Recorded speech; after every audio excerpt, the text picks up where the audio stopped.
From WHQR Public Media, this is The Newsroom. I'm Ben Schachtman. Thanks for joining us. Later on today's show, my colleague Rachel Keith joins me to talk about public education funding, starting with this week's announcement from the endowment, which is proposing a $116 million grant to help support projects identified in the upcoming school bond, but only if that bond passes. Plus, we'll take a broader look at the current funding struggles and some potential issues on the horizon. But first, my colleague Aaleah McConnell has a portrait of the family of Edilberto Espinoza-Sierra, the 21-year-old who was killed in a downtown Wilmington parking deck by law enforcement in March. In this first part of a series looking at the issue, we look at who Edilberto was and what his life was like before his death.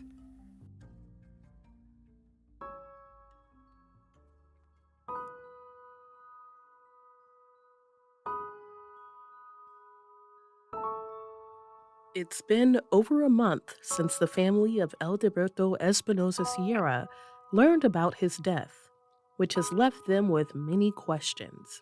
I'm Aaleah McConnell, and in part one of this series where I break down the details of this case, I sat down with the family to learn who Edilberto was and how the family is working through their loss.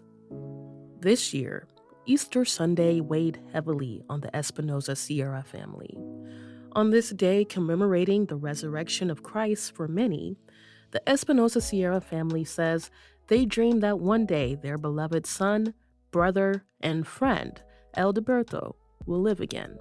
Here's Elizabeth Sierra Navarro, the mother of the deceased 21-year-old, recalling a dream her youngest daughter had of Edilberto after their family got news that on March 8th, he was shot and killed inside of a parking garage downtown by officers of the Wilmington Police Department and deputies of the New Hanover County Sheriff's Office. She dreamed of him. She saw herself gazing at him, just staring and staring. She spoke to him and she embraced him, telling him that it was all a lie, meaning that he was actually alive. Then she woke up and she saw that it wasn't true. As I've said, it's been over a month, and the family was left to contend with their loss and dozens of unanswered questions. And even though they'll never be able to see, hug, or talk to Edilberto again, they've vowed to keep his memory alive somehow. Just so all of our listeners are up to date with what happened on the night of March 8th, let me go over a few key details.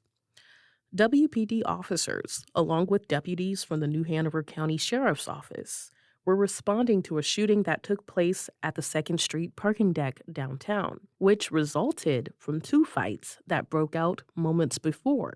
According to a WPD news release, when officers arrived, they found a man suffering from a gunshot wound. Officers spoke to witnesses as the gunshot victim, who was later identified as 26-year-old David Corpus, was transported to the hospital. Meanwhile, they detained several suspects in the process. Edilberto, who had apparently been badly injured in the fight that occurred earlier, was behind the wheel of his blue Dodge Charger, trying to exit the garage when officers attempted to flag him as a potential suspect. In the video, it appears that officers are calling out to him to stop the car. However, he continues to speed off. As the car whipped around the corner, officers discharged their weapons. According to WPD, they deployed their weapons after the vehicle accelerated, striking another vehicle and narrowly missing several officers. They believe the driver, Edilberto, to be an imminent threat. Video footage from bystanders of the fight and of the officer-involved shooting have circulated online, but it only paints part of the picture. Now, his family is on a mission to fully understand why this incident happened the way it did. And we'll have a part 2 of this story to discuss more of the nitty-gritty details of the fallout from the incident that led to Edilberto's death and how his family's been handling it. But for the purpose of this episode, Let's remember Edilberto, who his friends and family lovingly refer to as Beto, for who he was. I spoke with Espinoza-Sierra's family on Easter morning. I was joined by his sister, Genesis Espinoza-Sierra, his father, Edilberto Espinoza-Maldonado, and his mother, Elizabeth, who you heard from earlier. Now, here she is again. He was an affectionate son and hardworking and a very respectful worker. He never disrespected anyone, always speaking to people with respect and good manners. At work, they miss him and loved him so much because he was just hardworking, polite, respectful young man, and he was the same way with me. And this is his sister, Genesis, who shared some fond memories of him as well. On my part, I would definitely say that, even though me and my brother were not very close, I knew my brother. And my brother, he was very, very, very, very funny. Whenever you would see him, he would just have a smile on his face, and you would be like, why are you so happy, He was like, I don't know. It's like he never had a lot of money, but he was always very, very happy. And I was like, that's very admirable because not a lot of people can be content with their lives. His sister, Genesis, who is 19 years old, says even though she and her brother weren't that close, the love he had for his family was always felt. And she was no exception. And according to his family, Edilberto had a lot of love to share with everyone, almost too much. I won't lie, my brother was handsome, he had a couple girlfriends, for his age, Actually, that same night that the event had occurred, he had gone up to his car because he was about to go, after the first initial conflict, he went up to his car because he was going to go see a girl. And he had even called her before the other fight broke out. She says 3 of his girlfriends came to pay their respects at his funeral, describing them as crying and comforting each other. They still came because, they knew deep down he didn't deserve that. He didn't. And he was still such a loving guy, a little too loving, but one of them spoke and talked about how she has a baby, and he would change that baby's diaper, even though that wasn't his kid. And he would stay with the baby and sleep with the baby in his room. Genesis says that just goes to show the kind of character Edilberto had. He cherished family and even aspired to start one of his own one day. He wanted a baby, and he wanted to have that responsibility and to take care of that kid and, to have that to push him forward more because he already did so much for his family. And, it's just so sad to think that he's, that got taken away from him. In the words of my own mom, the police murdered him. They took all these opportunities away from him. The family's frustration over this situation is understandable. But we want to note that the accusation of murder is a strong one, but the actual process of bringing charges against any law enforcement officer is a long one. In this case, starting with an SBI review of the shooting, which is still underway. Still, their mother shared the same sentiment. He had so many aspirations. He had even gone back to school and was working. My son said, I want to have my own business. Yes, he really wanted to own a business one day. He dreamed of so many things, having a family, having children. But instead, they killed him. The police killed him. I still don't understand why they killed him.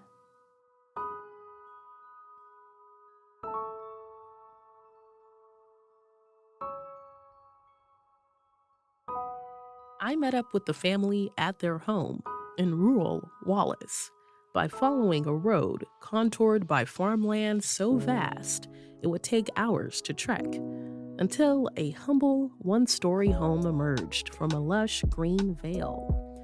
Stepping out of the car, I was greeted by a flock of chickens and a newborn kitten being groomed by its mother, and then a porky chihuahua gleefully left out of the front door, along with its human, who I recognized as Genesis Espinoza-Sierra.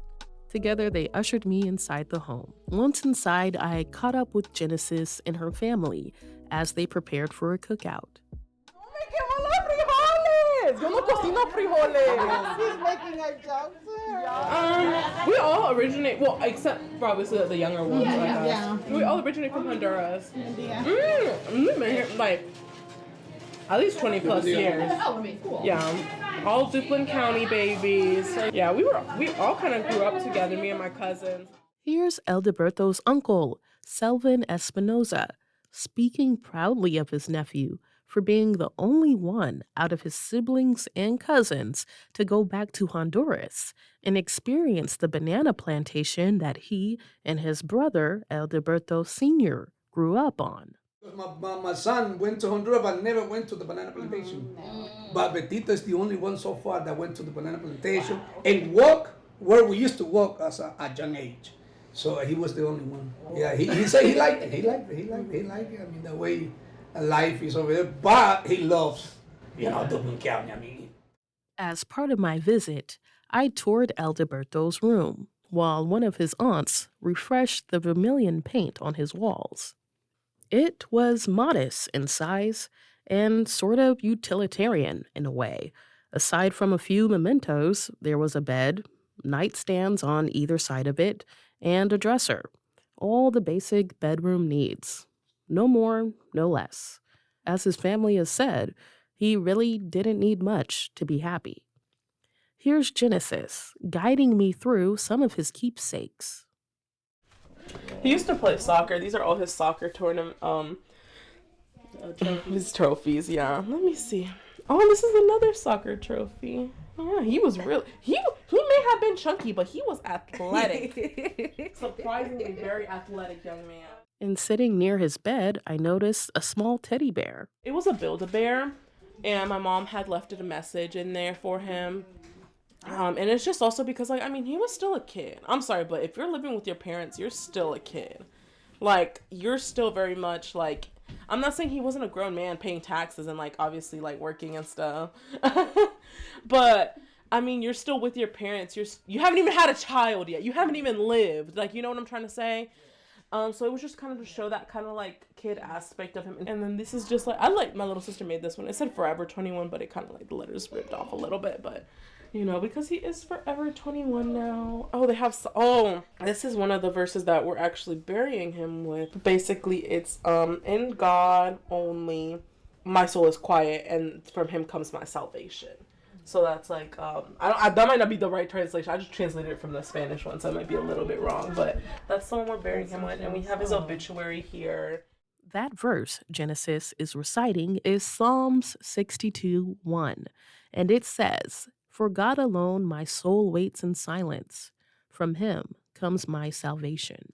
She says her brother wasn't overtly religious, but he kept reminders of his faith, like crosses and Florida water, which is a type of citrus-scented cologne used for religious or spiritual practices in the Caribbean and Americas. And he even had an offering table dedicated to family members who've crossed over. Now, his room is kept up in the same vein as what looks to be his ofrenda, which is a different type of altar for people who have passed on. Or think of it as a time capsule of his life that keeps the memory of him alive. And I feel like it does help us in a sense, though, because, like I said, we didn't get to have those last moments. I feel like there is an aspect to be missed, of course, but I feel like a lot of times in Hispanic cultures, death is very celebrated. And not in the sense of we're happy, but in the sense that you want to celebrate the life they had, not the death that they had. You know what I mean? Because Betito, for a 21-year-old, lived a very, very, very joyful life. He was just always smiling and giggling and laughing. And, he tried to live his life to the fullest. As anyone can imagine, the grieving process has been a lot for the family, especially after losing someone so suddenly and in such a violent way. Members of the family say it's an especially heavy burden for Edilberto's mother to bear. Here's Edilberto's aunt, Marlene Gonzalez, speaking on the impact Beto's death has had on his mother. So my sister-in-law, she go to the cemetery every single day. Yeah, in the morning, in the afternoon. She cried a lot. She stayed there, asking her son, "Come alive, come alive." It's very painful. Yeah. And here's his mother, Elizabeth Sierra Navarro, once again, putting those emotions in her own words. Emocionalmente, me siento Emotionally, muerta. I feel like I'm just living dead. I feel like I'm just walking. Él era muy He was pegado very con el close niño to his pequeño. little sister. Ella soñó con She él, dreamed of him. que lo miraba, y lo She saw miraba, herself gazing at him, just staring and staring. y le decía, She y ella lo spoke to him, abrazaba, y él le and she decía embraced him, que todo es telling mentira, o him sea, that que it él was estaba all vivo. a lie, meaning that he was actually alive. Y despertó, y Then pues she miró que woke no up, es verdad. and well, she saw that it wasn't true. And my mom finds herself asking the same questions. How do you tell somebody who's already gone from this world, from this planet, from this, life, to come back? She visits his grave every day and asks him that and asks why. I feel like this will always stay with us. The family has started an online petition addressed to all Wilmington City Council members, requesting the release of the names of the 7 officers responsible for shooting Edilberto and release of the body cam footage, as well as charges brought against the officers involved in the shooting.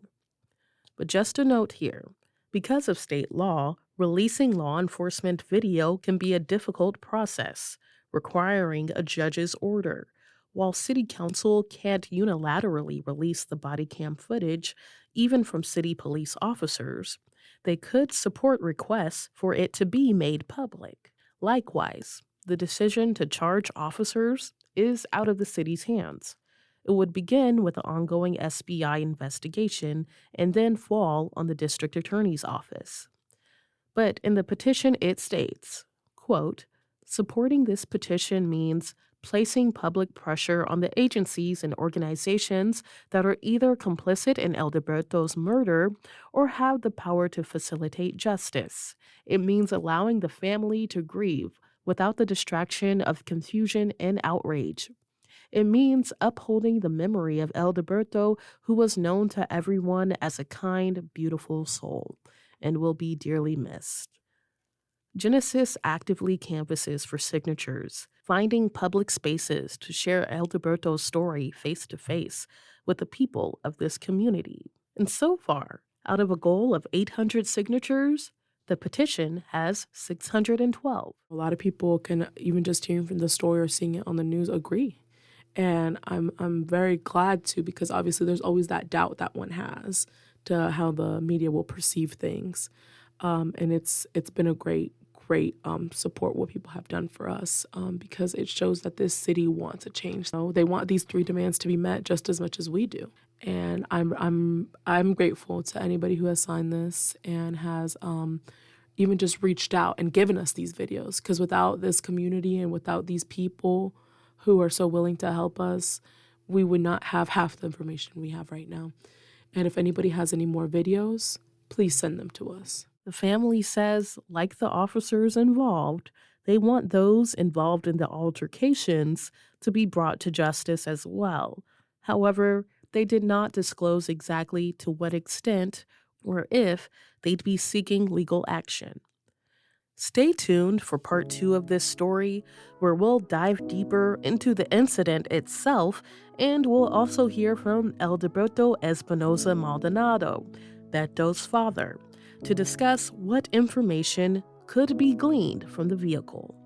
There will also be photos and more information about this story available at whqr.org. I'm Aaleah McConnell. Thank you to the Espinoza-Sierra family for sharing their story with us.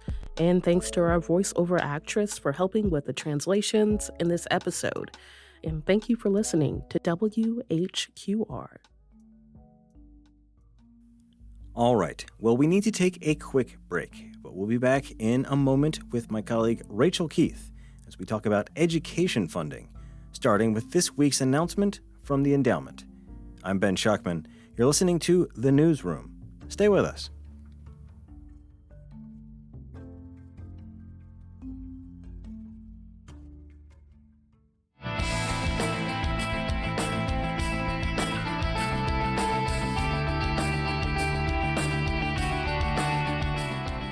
Welcome back to The Newsroom. I'm Ben Schachtman. Thanks for staying with us.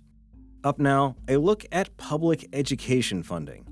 As you probably know, it's a complex issue for North Carolina school districts, which have to juggle, and sometimes, it seems, beg for, funding from the federal, state, and local government level. As local and state governments both look to tighten their budgets, public schools can get stranded. And that's been the situation here in New Hanover County, with one major difference: the $1.7 billion endowment, which has grown out of the sale of New Hanover Regional Medical Center to Novant over 5 years ago. It's a lot, but for parents, students, teachers, and the community as a whole, it's also important.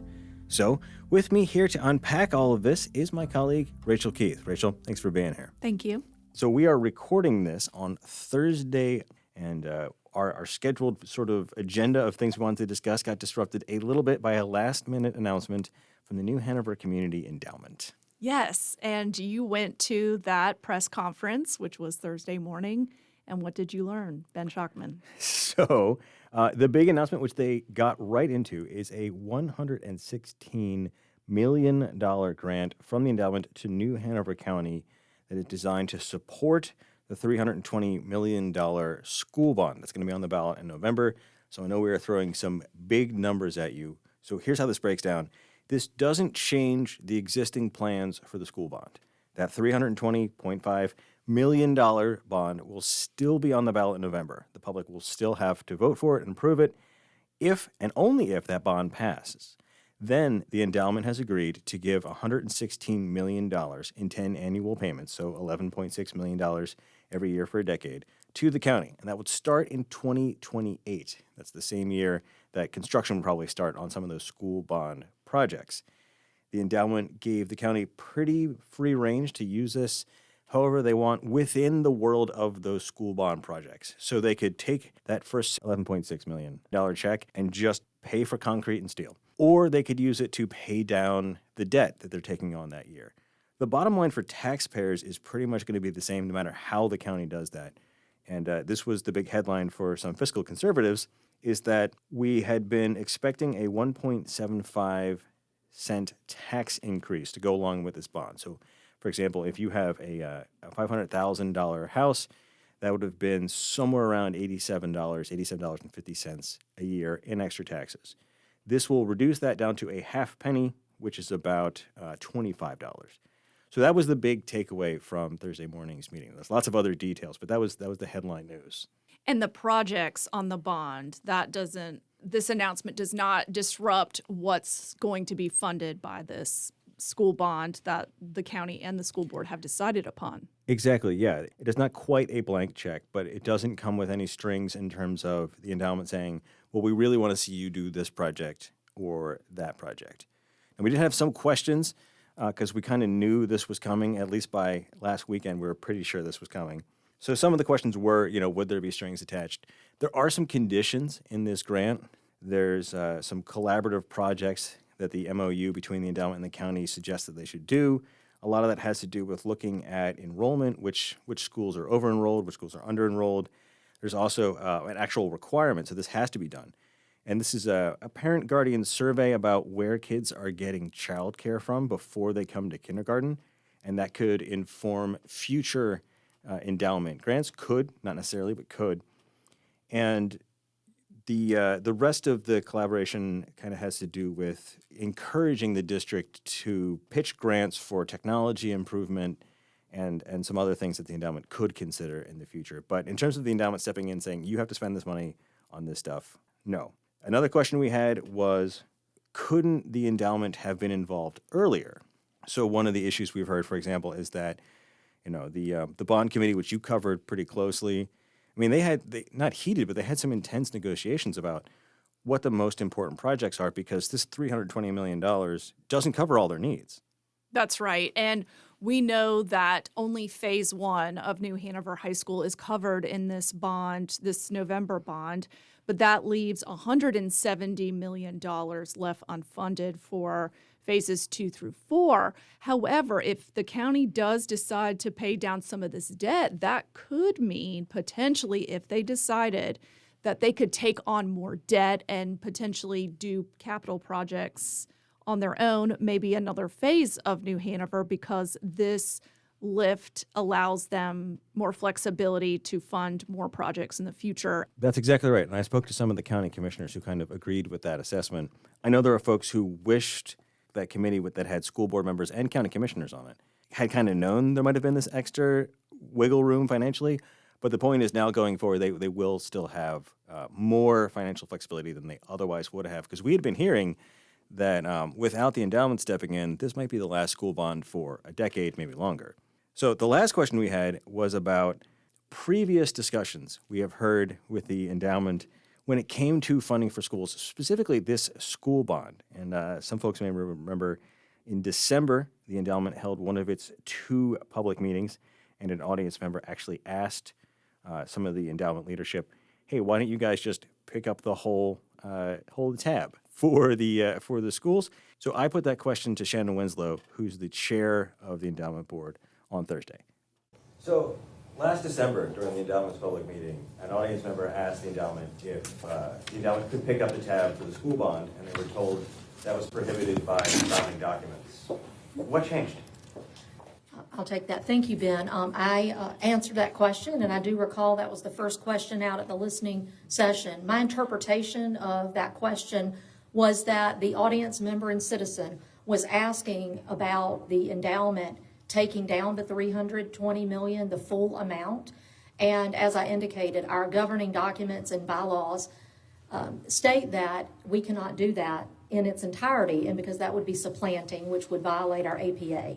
So nothing has changed. What we are doing is we are supplementing what the county is doing, and we are coming alongside them. So to answer your question in summary again, nothing has changed. It's the semantics of the question and how I answered it, which was factual. So you can hear audience members chuckling a little bit there at the end. Winslow is correct. Factually, she's correct. Semantically, she's correct. I will note that during the December meeting, that kind of nuanced answer wasn't offered. It was just, no, we can't do that because our founding documents don't allow it. At the time, Winslow didn't say, but we would consider funding, say, $160 million of it. So I think the public was left with the idea that the school bond was not something the endowment could have any part in. That may not have been accurate, but I think that's what the public felt. I will note that the MOU between the endowment and the county repeatedly hammers this point, that this endowment grant cannot be a replacement for pre-planned or existing county funding for the schools. And it can't be the reason that funding diminishes in the future.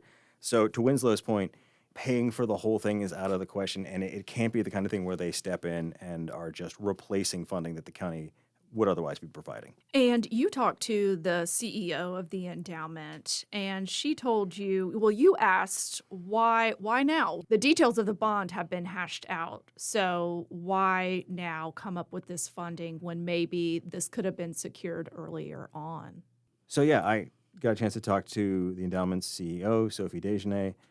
Her response was, it's not a simple answer. She said, we got involved when we were needed. It did take a lot of people kind of by surprise that they just stepped in and announced this. I think even school board officials only really found out about this 2 days before the announcement was made publicly. And some were thrilled and some were a little skeptical because this did seem to come out of nowhere. It seems like conversations with the county have been going on a little bit longer. Ultimately, the decisions about timing, about when to announce, when to step in, that's up to the endowment, and those conversations, as we've said many times before, happen in private meetings, and so we kind of have to read the tea leaves when we can, but otherwise we get surprised like everyone else. So that's what's going on with the endowment. Again, exciting for many people. A few people still have some additional questions about how this will play out. But it's worth noting this is just one piece of a much larger puzzle. So I want to pull the camera back, as you told me, way back. Way back, yeah. To look at, where the money is coming from for public education here. Yes, that's right. So big picture lens, we have the overall budget is $333 million for New Hanover County schools. And 61% from last year came from the state, 34% came from the county, and then 6% came from the federal government. So you have all these different government entities supporting the school system. And so they have to cobble together all those funds to operate New Hanover County schools. And part of this conversation that I feel like we have every year is that the state, I think it is fair to say, has not lived up to its bargain. The state is supposed to pay for operations. The county is supposed to pay for facilities like new schools and maintenance and stuff like that. But the county has stepped in year after year, more and more every year, to provide that operational support when the state has fallen short. And this is something that has been a matter of bipartisan frustration at the county. And we know the state is making some moves to try to address that, and we'll get to that. But it has kind of colored the conversation a little bit where, especially for like the superintendent and the school board, they kind of feel like they're asking for scraps because the county's already doing more than they have to by law. Yes, and Superintendent Dr. Christopher Barnes has said subsistence level over and over again. And we know that the fiscal cliff happened for the school district a couple years ago, and they're in much better shape right now. But it was interesting to watch the budget negotiations this year. So Dr. Barnes had anywhere from $500,000 to $2 million in additional funding that he needed from the county. And he had all these different scenarios. Well, if I ask for $2 million, then I'm going to cut this. But if I ask for $500,000, I have to cut all of these things. But the county ended up giving $3.3 million in additional funding. He's always said, Dr. Barnes, I need way more than that. Last year, he said they compensated for a $6 million loss. So he is used to trying to come up with creative solutions for diminishing funds, but they did get more than they were asking for. Of course, he could have asked for more, but he was trying to be, quote, he says, a good steward of public money when it is crunched. Yeah, and like I said, it can be kind of a delicate negotiation. It's also worth talking about, the way that the county sees this is that they see their funding not just for capital, but for what they're filling in for the state, because the state has just fallen so short year after year, but also things like pre-K and nurses and mental health experts who work in the schools.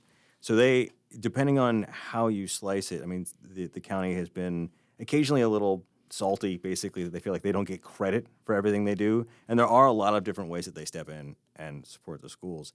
I think it's one of the interesting things is the way they do that is based on enrollment rate. So it's like how much money per student they're providing, which is, just one way of doing the accounting, sure, but it also means when we see decreasing enrollment, we can run into some funding issues. Yes, and this has been a fight over the last couple years. Okay, if they have less students, why are we giving them more money? It doesn't make sense. But over the past decade, only 13% of school districts have, across the state, and there's 115, have seen an increase in student populations. And New Hanover County Schools has seen about a 10% decline in student enrollment. That is mainly, that came out this year, that it's more so about falling birth rates. It's also about families moving to surrounding counties because of high costs living in New Hanover County. And yes, the state, we have talked about this, has monetized the private school voucher program for all income levels. And so we're not seeing a big flight, but it is a factor in this discussion. But I will note, Pender and Brunswick counties are in that cohort of increasing student population over 10 years, and Brunswick County is at the top of that list for student enrollment growth across the state. Yeah, and we've seen from other analyses that the outmigration to Brunswick and Pender from New Hanover has been notable. Even though our population is growing, you can see how financially, especially working families would be seeking out the, relatively speaking, lower costs of housing and maybe dealing with a commute that's a little bit longer. But it is a complicated factor, but those numbers are going down for New Hanover County, which means that impacts the conversation about how much money they're going to get specifically from the county. And going back to the big endowment grant, they are asking the school district, and the school district is already doing that. They're looking at either a consolidation plan or a sustainability plan because, like you said, some schools are over-enrolled, some are under. And Dr. Barnes said if this trend continues, that means they are going to have another 1,000 less students in the next 5 years than they have now. So they do have to do some planning, some shuffling potentially in the future to account for this loss. Yeah, one other thing I wanted to note coming down to this per student issue is that the state does this too, where it's looking at enrollment, but it's not necessarily the same dollar amount for every student. And this is something that Superintendent Dr. Chris Barnes told you about. This is where it gets a little dicey, right? Like, so the state says we give an average of $11,000, $12,000, whatever dollars per pupil, but that doesn't come out in the equal amounts. We get about $7,000 per student because they have things like small county money, disadvantaged student funding, things that prop up other districts. And this is where when people jump on our county commissioners, they're not just investing in the school system, they're also compensating for other districts who don't have county commissioners who can't support them. So what he's saying is that New Hanover County, we all know, are one of the wealthier counties in the state. So we don't qualify for these additional funds per student. So that's what he's saying. But then the state is just taking the average per pupil number and saying this is what the average is. And he's saying that New Hanover County Schools is way below that state average for spending per student. Right. And, speaking of that state funding, there's been a lot of conversation over the last, 5 or 6 years about where exactly North Carolina is in the rankings, because there are different ways to look at it to give some credence to what Republicans who have been in charge of the state budget for years now have said. And you can measure it in terms of effort, which is like, how much revenue does the state have and how much of that goes towards schools? Or you can look at it in terms of absolute dollars. One of the complaints in the past has been that, let's take $7,000 per student as a hypothetical. $7,000 doesn't go as far in, say, New York State as it does in, say, North Carolina. There are regional differences in the And cost. that's not accounting for local and federal funds. Exactly. Yeah. So it is very complicated, and there are some difficulties in just trying to do an apples-to-apples comparison between, say, like, oh, look, Washington, D.C. is giving this much per pupil, and we're not. But all of that said, I think we have reached sort of an inflection point where even with all of those caveats stacked on top of each other, it still looks really bad. North Carolina's rankings are really low. Is that fair? Yeah, that's fair. And the Education Law Center, so North Carolina, it gives it an F. 50 out of 51, that would include the District of Columbia. F for funding effort, that would be the percent of GDP that we spend on education. However, the state has been doing a little better, a C in funding distribution, so that would mean giving more to high poverty districts. There's a positive point there, but teacher pay, it's ranked towards the end, and people like House Speaker Destin Hall, who is a Republican, is seeing now, and he's been saying this to our colleagues at WUNC in the NC Newsroom, that they are understanding that teachers are going to places like South Carolina or Virginia to get that higher wage, and that the state legislature has to do something. They are doing something now, which we will talk about, and he has said that he will continue to bump that up in the future, is what he has said. All right. Well, we need to take one more quick break, but we'll be back in just a moment with more with my colleague Rachel Keith as we continue tackling the complex issue of public education funding. I'm Ben Schachtman. You're listening to The Newsroom. Stay with us.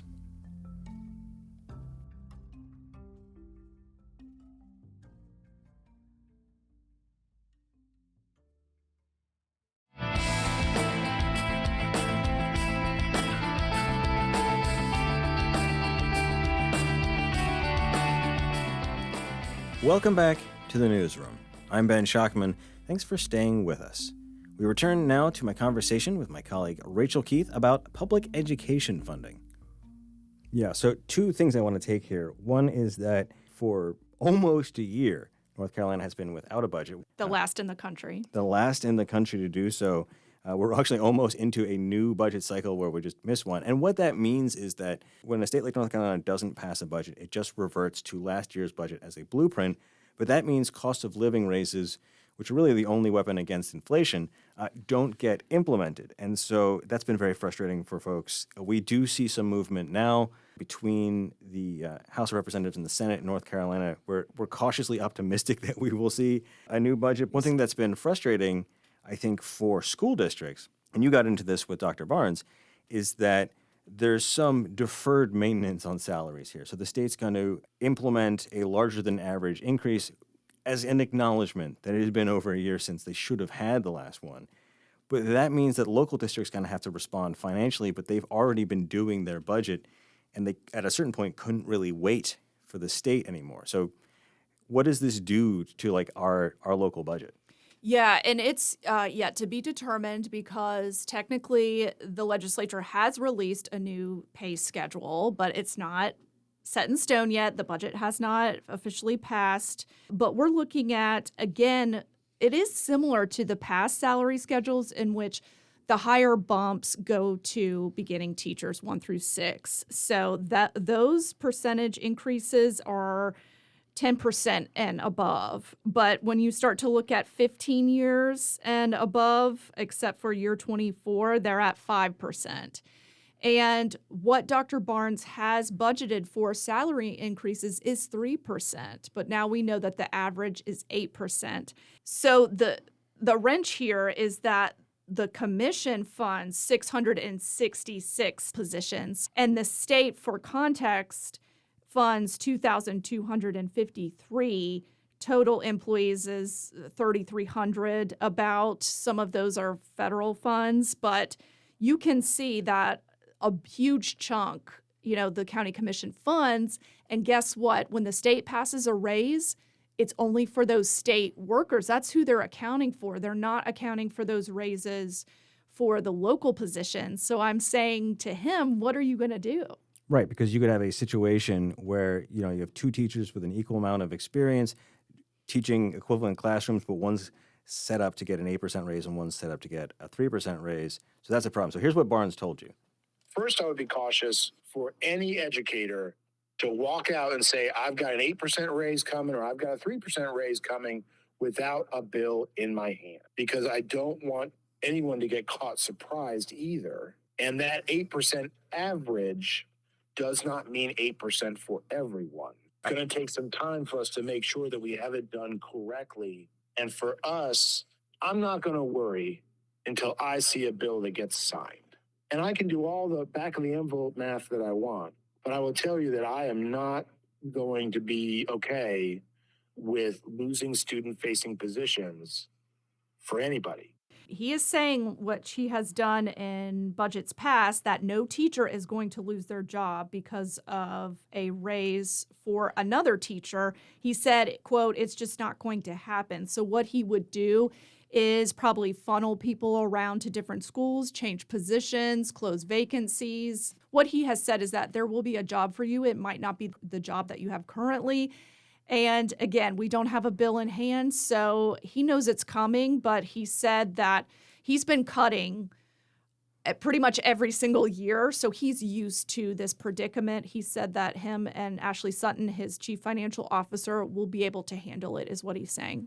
Yeah, and again, you can understand the frustration of teachers who hear maybe on the news a teacher's getting an average 8% raise. That doesn't mean that they're getting that, both because that's an average, and also because, as Barnes points out, until the budget is signed and approved, you just don't know for sure. And WUNC did an article this week talking to veteran teachers. They constantly say that they are not included in the larger percent increases. And so they are saying, the voices were, what is the state doing to keep me around, to stay in the system? Because we hear from research that veteran teachers, experienced teachers are really important in the school system. So they're saying, what are you doing to value me and my profession?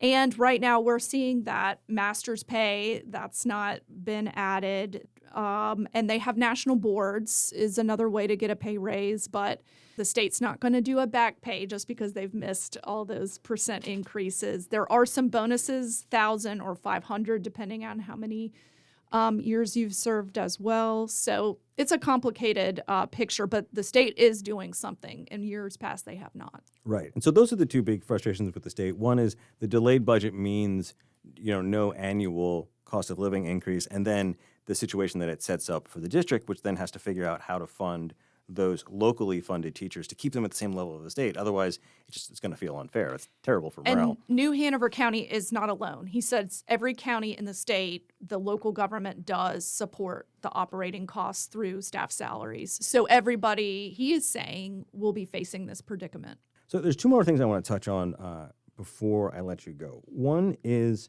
we saw a lot this year. We've seen it in past years, but it was pretty high profile this year. And that was protests from what is essentially the teachers' union in North Carolina. Now, not everyone knows this, but we've talked about this a lot in the newsroom. Collective bargaining is illegal under a state law for government employees. So some people get confused. We get emails about this, about, hey, I heard Starbucks is unionizing, or this other group is unionizing. The staff of WHQR is unionized. So why can't the teachers unionize in the way that they do in states like New Jersey, where they can collectively, make their demands and negotiate directly with the state? Yeah, it is law that the state bars collective bargaining with them. You can join a union. You can pay dues. The state, since we're right to work, you do not have to pay those dues. Even if you join a union, you're not barred from, but the state, the legislature, they will not negotiate salaries or any other type of working conditions with anybody from that union. And on the table right now is a constitutional amendment to potentially put that in the state constitution, even though it's law, but put it in there as well that this is a right to work state. Yeah, there's also some tension here. You will often see conservative lawmakers and conservative news outlets refer to, the protests or the marches in Raleigh by the Association of Educators as a strike. And they use that language. And the teachers union avoids that word for a very specific reason, is that striking is specifically outlawed for government employees in state law. I think it's interesting. There have been a lot of incidents of saber rattling, you might say, but there's never been a successful attempt to push through legislation that would give the state law more teeth. And here's what I'm talking about. For example, if thousands of teachers all decide on the same day they're going to use their personal leave, and they go through all the appropriate procedures, they give this district enough notice, they make sure there's a substitute, the district approves it. 5 days, notice. They've jumped through all the hoops. That is their personal time, and it is theirs to do whatever they choose to do with it. And what they all choose to do with it is go to Raleigh to protest. In some ways, that has some of the characteristics of a strike, in that it does put districts in a situation where they have to change what they would normally do. It has an impact, right? And that's what a strike is supposed to do. On the other hand, it does not completely cripple the local schools, because those districts can say no to personal leave if there just aren't enough substitutes to go around. So it's like a quasi-strike. It's not all the way of a strike. It does get the media attention. It gets the school district's attention. And so it's in this gray area. And obviously, the state legislator has not had the political will to say, let's go hardcore, and start jailing teachers for breaking the law. But they do like to frame it as in a way that makes it these teachers are causing harm to the public schools. Yeah, that they're doing something illegal. And, the local chapter said they explicitly told people not to take sick leave because that would be falsifying information. They had to either take that personal leave or they had to take leave without pay.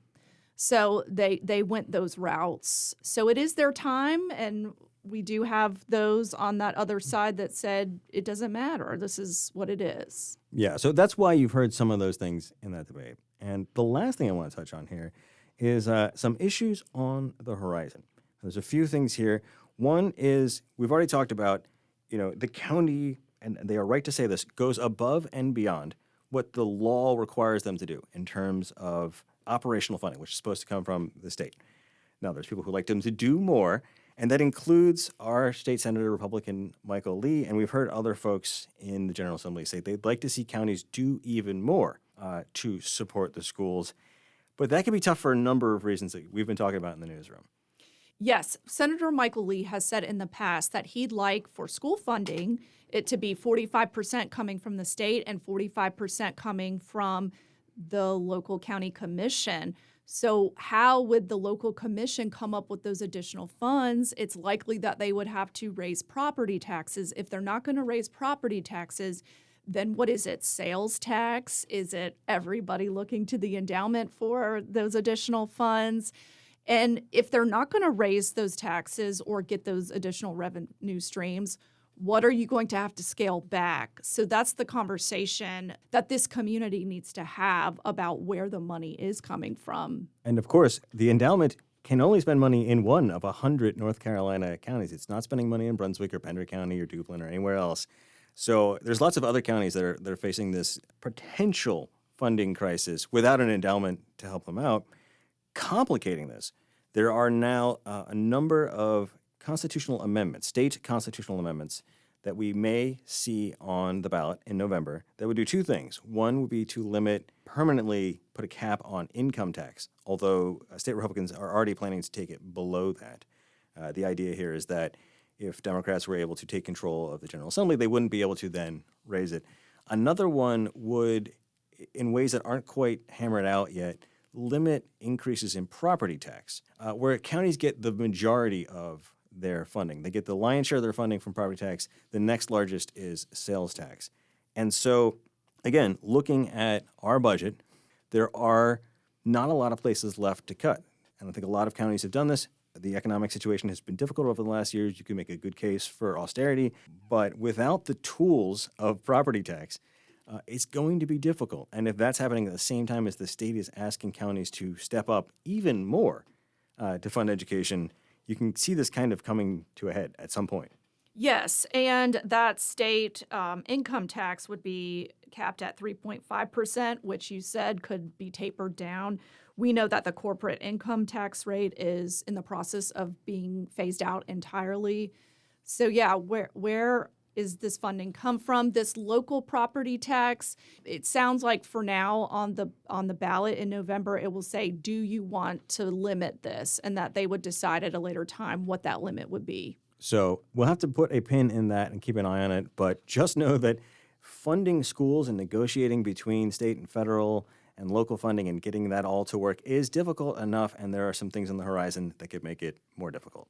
And last couple notes, the school board just listened to a presentation by a contractor who did a master study of all of the facilities in New Hanover County schools, and they have $2.5 billion in needs currently.